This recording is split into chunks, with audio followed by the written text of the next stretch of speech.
नज़रीन अस्सलाम वालेकुम। असां इस वक्त जाने हैं बे जी हयाताबाद पेशावर पिम्स हॉस्पिटल है, उसने भी जाने हैं पे। बच्चा है हमारा मोहम्मद तैमूर, इससे थलासीमिया है तो माशाल्लाह जी हूँ इसकी सेहत माशाल्लाह काफ़ी बेहतर है कि इस तरह ब्लड 3-3.5 पर चला जाना सा ते हफ्ते भी 2 बैग इसकी असां लवाने होने से। तो हूँ माशाल्लाह डॉक्टर तारिक मसूद खान साहब पिम्स हॉस्पिटल एमथोलॉजिस्ट हैं, ब्लड ने यानी इस स्पैशलिस्ट हैं।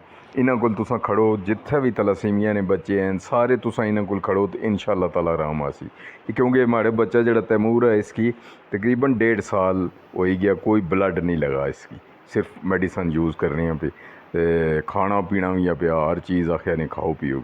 तो दोस्तों ये इस चीज़ है कि ज़्यादा से ज़्यादा शेयर करो ताकि बहुत ज़्यादा मरीज़ हैं